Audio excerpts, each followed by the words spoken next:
how's it going? Welcome to one more video here in the Fluent English channel. And today I have special guests. So this is Ankur Mahajan. Hello. And this is Peter. Hey guys. What's your full name? Peter? No. Peter, no. Alright. Yes and no. I'll leave both of your social medias at the bottom of the video so you guys can follow them if you want to. But Ankur is not like very active on Instagram, right? I am trying to get there. Okay, he will get there. Follow him on Instagram too. Guys, I'm traveling here in Rio and fortunately I met him by coincidence. It was such a coincidence. The way we met was a coincidence too. So would you mind to share with my viewers how we met? I mean, Absolutely. Okay. So it's a couple of months back, I think July, I was trying to promote my book and I went onto the website, chatting website. It's called Omegle. And I thought might as well meet people and talk to them as well. It was during the COVID times and still in COVID times, but I was at home after work. So I just logged on the website and that's when I found Gabby and we started talking. And then I told her I'm coming to Rio Marathon in November. Would you be around here and I could just meet you up sometime? She was very nice. She came all the way from her city and we met here.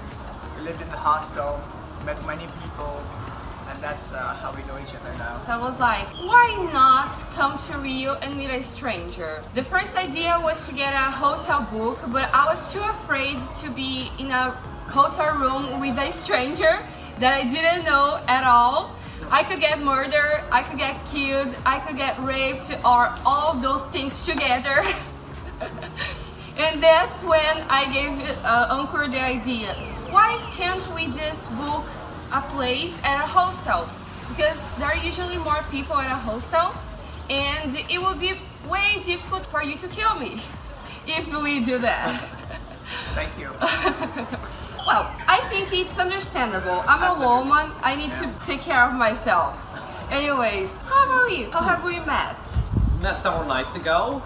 It was my first night here at the hostel and it was a very, very friendly place. If you ever visit Rio, make sure to come to this hostel. We'll leave it in the link below. We were both on the top bunks and she was my bunkmate across the way and I just said hi, a friendly face, and you know, we just started chatting and sooner or later we were going out and having a blast.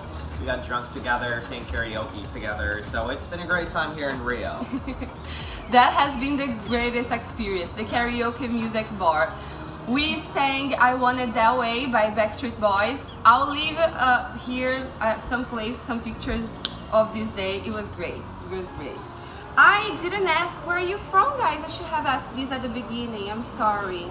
Okay, so tell me where you're from Sure. and where you live right now. Yeah, so I was born in Vietnam, but moved to the States when I was 1. So I grew up in Texas, but unfortunately I don't have a Texas accent.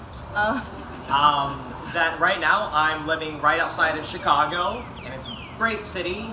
The reason why I'm mainly in Rio and in Brazil is because winter's starting back home, and I can't do another year of snow. So I'm here for another 1.5 months. I wish I lived here forever.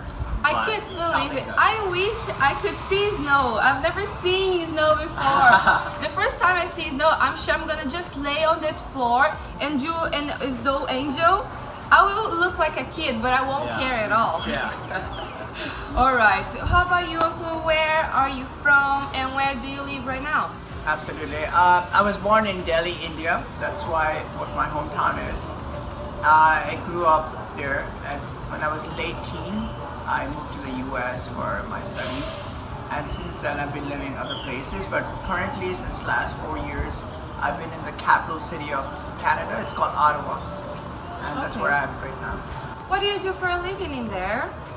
I work for the government of Canada, the federal government, and I work in the finance area and the economics area, so yes.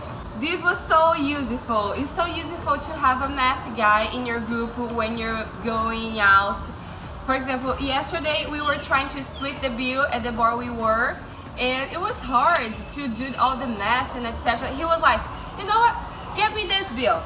I'll get it done. And just in a minute, he shared everyone's parts, and we were fine. Thank you for that, by the way. What about you? What do you do for a living? Share with my What do I do folks. for a living? Well, I actually don't make any money right now, and I'm here on student loans. So next year I will start to make a living as a doctor. Hopefully I'll be a doctor on the West Coast. I'm going to be a psychiatrist. I'm going to be helping people living with addiction. So I really can't wait. I really can't wait. Ankur, so you said you were on Omegle talking and meeting people to promote your book, and here it is. There you go, Ankur's guys. book. I feel fancy, to be honest, because I have a friend who is also an author. So what is this book about, and why is this important to raise awareness about the subject in it? Absolutely, good question. So Gabby, as I mentioned you before, that I lived many years in war zones, especially 3 years in Afghanistan and a couple of years in African countries of West Africa specifically, whether it was Cote d'Ivoire, Burkina Faso, and Ghana. I wanted to showcase the world the actual realities of living in this place. Media generally portrays these places as very violent, but they never highlight the beautiful culture, the beautiful people of these places. So I put all my experiences together of living in these places, and I want to showcase to the world that these are people just like me and you. These places are just like any other place. Yes, there is violence, but it's the human mentality that makes you do things. It's not the race, it's not the religion, it's not any other factor. It's the economic factors that actually make us do certain things in our lives. And so that is all showcased in this book. And why is it important to me? Because about 10 years back, I went to an orphanage in a place called Uzbekistan. So this orphanage was for children with disabilities. It was a very terrible situation. The conditions were very unhygienic, and the kids were literally ignored and abandoned. They were just on a bed. No one was taking care of them. So then I thought maybe if I could do something for them, it would be like at least I can try. And so came the idea of writing the book and putting all the money, all the revenue, all the profits from the book towards a good cause. So from this book, I'm trying to raise $10,000, and sooner or later we'll get there. So that's why this book is very important for me. I have an ambition behind it. It's not just for myself, but I want to do it for what I saw in the past. That's so beautiful. I'll leave the link for you to buy this book here below, so make sure you check it out. It's for a good cause. Have you met any other authors in your life? Absolutely not. Not ones that are my friends. So You see, now you can tell people I have an author friend. yeah. About cultural differences. So far, what's the weirdest thing you've seen here in Brazil? Oh jeez. Oh jeez. Oh jeez. Difficult question, right? About you, Ankur, any weird habits you noticed and you'd like to share? How is it different from the place you're from? Absolutely. One thing I noticed, the first thing is like Brazilians love to brush their teeth even after every meal. In Canada, it's generally morning or evening and evening. But in Brazil, it's after every meal. So even after lunch, some Brazilians carry their toothbrushes and toothpaste. I found that interesting. He noticed that because we went sightseeing and I brought with my bag a toothbrush and a toothpaste everywhere we went to. If we had a meal, I'd go to the bathroom later and then brush my teeth.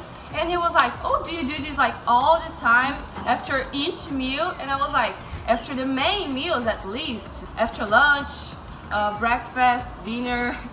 Second thing is we have a term in North America. It's called the PDA, which is public display of affection, like which means kissing in the public. And generally in Canada, I mean in the US as well to some extent, it's frowned upon, like to make out too much in public, and people will give you stares and stuff. But in Brazil, it looks like it's completely okay. It is. People just kiss anywhere. We're very affectionate. Was that weird for you too? For me. Yeah. No, just because, I'm gay and for the past 10 years or so, I've been part of the gay community. So from what I've seen, it's sort of like that. In the LGBT community in Yes. general, we just don't care about showing how we feel, our emotions, or just that we care. Exactly. At all. Exactly. Okay. About food, Uncle has brought for me this maple syrup, which is very common in Canada, and I can't wait to check it out how it tastes like. About Brazilian food, Yes. what do you think of it? Is it too different from where you live? I'm gonna say, I thought there were no other places other than America that has such big portion sizes. But then I came to Brazil, and wow, I realized that you guys eat a lot. We do. A lot of good food, though. My favorite food so far has been the farofa. Ah, I love farofa. It is like magic pixie dust. Sprinkle it over everything. Rice, beans, ice cream, I don't care. It's delicious. And I can't wait to keep traveling Brazil, to keep learning about the food and the culture and the people. okay, great. Yeah. How about you? What's your favorite Brazilian food you tasted so far? I love the dessert brigadeiro, which is like very common here. And the other thing is, being a vegetarian, the options could be limited, but you can find food everywhere. There's rice, there's beans, and like he said, farofa, which is absolutely delicious. You can find that most of the places. So even if you're vegetarian, I highly recommend you to come to Brazil, try the food, and then there's a lot of vegetarian options you can find other places as well. So it has been really nice. I mean, I've not had any major issues at all with food, and I loved the breakfast here as well. They have a lot of sweet stuff in the morning, like cakes and stuff. Guys, thank you so much for talking to me, and it was a great interview. Thank you so much. Thank you so much. And we're gonna Thank you finish so much. here. Don't forget to check out the book on the link below. Their social medias will be here too. And see you guys later. Hope you liked the video. Bye-bye. Ciao. Bye.